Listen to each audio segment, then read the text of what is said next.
Alam niyo po, napakaganda po ng inyong sagot. Sana hindi one-sided ang ating persecution. Ano? Kasi, alam niyo,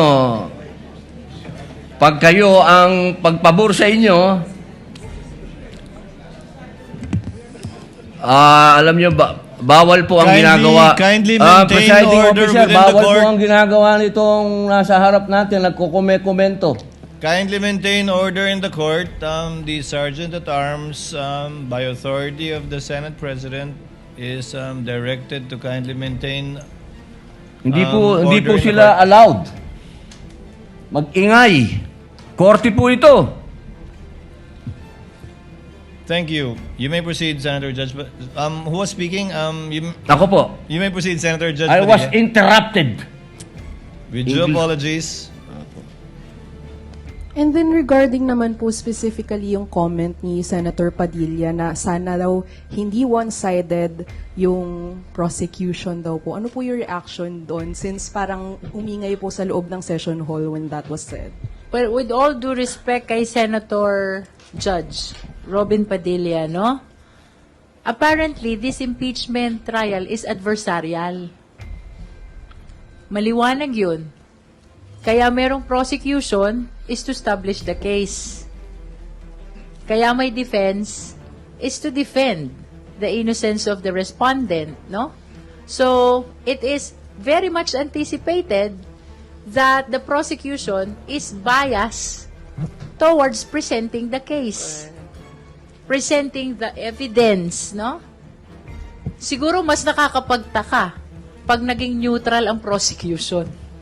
At lalong nakakapagtaka kung i-defend namin yung respondent, no? So, I think Kong Jinky is very diplomatic, no? In her answer. Kasi ako, maginoo pero medyo bastos tayo. No? But I've always said that sometimes the Senate impeachment hearings are in black and white. And we're very appreciative that Senator Robin always brings color and surprise and excitement. It's as if, especially if he's the last one to manifest, nagigising po kaming lahat. Kanina talaga nagigising kaming lahat. At pinagalitan pa kami sa front row. So, may I use this opportunity to apologize to Senator Judge Robin. There was no intent to disrespect him. Kaya lang, syempre, pag lawyer ka at nasa litigation ka, i-emote ka mag-i-emote ka, no? Alam naman nila yung, hindi naman emote na drama, pero it is an instinctive reaction. There was really no intent to disrespect him when he said, lalong-lalo na yung mga nasa front row, nagtinginan kaming ganyan, yung pala kami yun, nasa front row. So, Senator Robin, sabi mo, kaibigan tayo, forgive na lang. Hindi na kami uulit dyan. Pero, the prosecution really is for the prosecution. And the defense is for the defense. Hindi ba? Ganon. As we say, it is the nature of the beast. Senator Judge must be the one who is neutral. Okay. Yung siguro sinasabing dapat neutral, that applies to Senator Judges. Ang quote dyan, talbog rin sa inyo. Talbog sa inyo.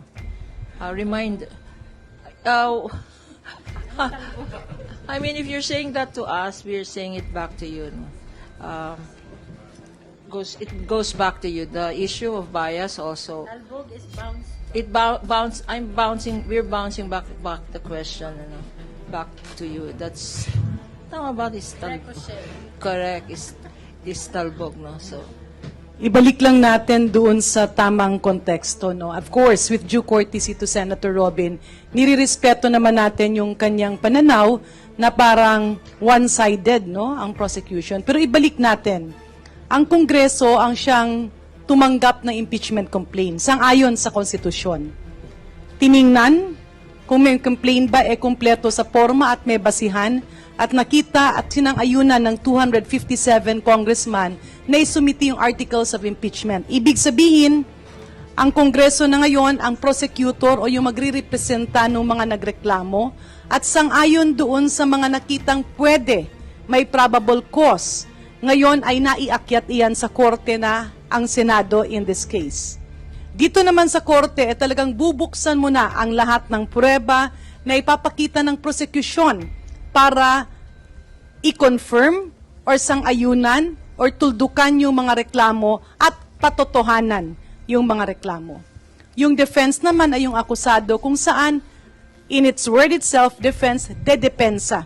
Yan po ang sitwasyon. Ang neutral ay ang senator judges kasi kailangan nilang pakinggan, i-analyze, pag-aralan, pagdebatihan ang lahat na related sa kaso para magdesisyon. Hindi pwedeng maging biased ang senator judges, pero ang defense talagang ididepensahan nila ang akusado. Ang prosecutor naman ay siya ang magtutulak para i-prove na meron silang tamang kaso. Yan po ang sitwasyon. Siguro, baka nasobrahan ng galing no, ng ating mga prosecutors, kakibat ang ating private volunteer prosecutors. Kasi syempre, nakita siguro ng ating isang senator judge, hindi lang siguro isa, baka nakita ng karamihan na talagang solid ang ebidensya, hindi pwedeng malihis, hindi pwedeng mahinto, kailangan ipagpatuloy at kailangang tuldukan. Kaya nirerespeto namin si Senator Robin Padilla, pero ibalik natin, ano ba ang nararapat, ano ang dapat at saan ito patungo? Follow-up question lang po, attorney, ano po ba yung instinctive reaction that Senator Robin reacted to? Ano po yung nangyayari sa front row? Hindi ko na maalala kasi wag na lang kasi kami sa front row kasi alam namin nakikita kami sa camera na trying to behave kami. Trying to behave. Kaya lang minsan mahirap mag-behave kasi you react as a lawyer, no? You react kasi yung years of experience namin. Parang sa korte yan, di ba nanonood naman kayo ng mga court scenes, no? Di ba? Yung mga ibang lawyers pa nga, nagpa-pound on the table. Objection, Your Honor, yung mga ganyan. Kanya, nakaganyan na lang ako, nagdadasal na lang ako para hindi ako mag-react. No? But, you know, it is not out of disrespect. It is because of our years of training where we instinctively react to what we think is wrong or to what we think is unfair. As I've said before, we cannot, unlike, if it were the defense, for instance, we're prosecution, if it were the defense who made a statement or who made an unfair allegation, we can contest it. Kaya lang pag senator judges, syempre hindi pwede. So, and that is why sometimes a reaction is more visual than vocal. Sorry po. Very brief follow-up din since related naman po ito doon. I'd like to address this question po to Attorney Lorna Kapunan kasi you've been in the legal practice po no for almost 5 decades. Since you're a veteran litigator po, sa inyong personal na pananaw, was Senator Robin Padilla's questioning of Representative Luis Rocanina was a fair question? Kasi at one point may sinabi pa po siya na wala kang karapatang magtanong. Patas po ba yun? Balanse po ba yun para sa isang normal na court procedure? Alam mo, the problem with us lawyers, no? Was a request for clarification? Yes. I didn't know exactly whether he was asking a question or he was manifesting. Kasi at one point, he was talking about the witnesses, our witnesses. And then suddenly, he was talking about the senators who have pending cases. That's why I tried to seek for clarification. Patas po ba yun, Attorney Kapunan? Let me just say this, no, as a general strategy, no. Alam nyo, sabi namin ng mga lawyers, if you are weak on the facts, argue on the laws.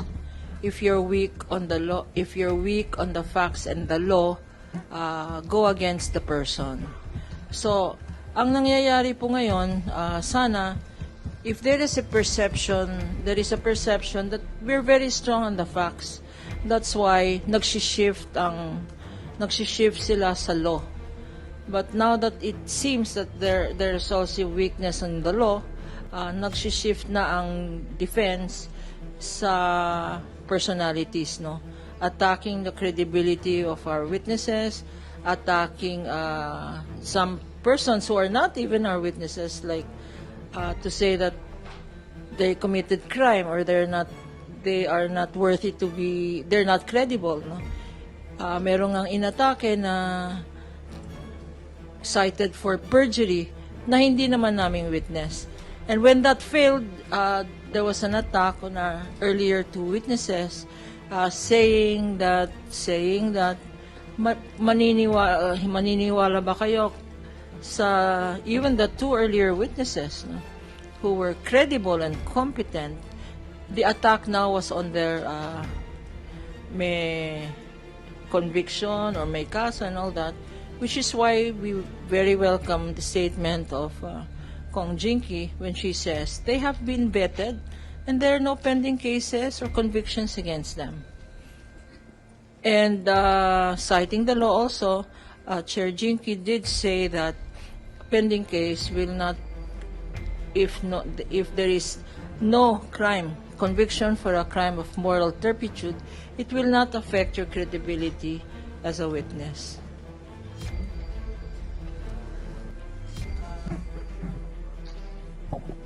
Good evening po, ma'ams.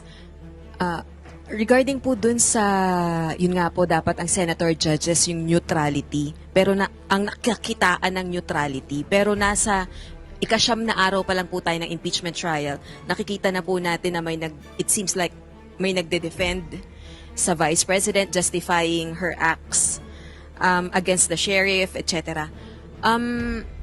Can we say at this point in time, mas difficult ma-attain yung conviction against the Vice President because of these biases na nakikita na po sa senator judges?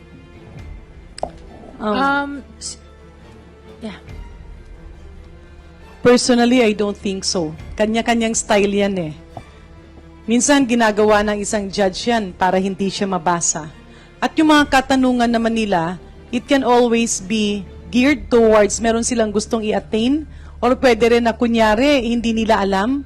Pero what they're doing is actually observing the body language of the witnesses and even the prosecutors. Kasi kitang-kita naman nila yan na kapag walang itinatago, lalong-lalo na yung ebidensya. So nananaig pa rin kami na solido ang ating Senado at ang impeachment court, whether they will give a verdict of guilty or not guilty, yun ay magiging sang-ayon sa pagpresenta ng mga dokumentong magbibigay, maglalatag ng ebidensya headed by our prosecutor, Jervil Jinky Luistro.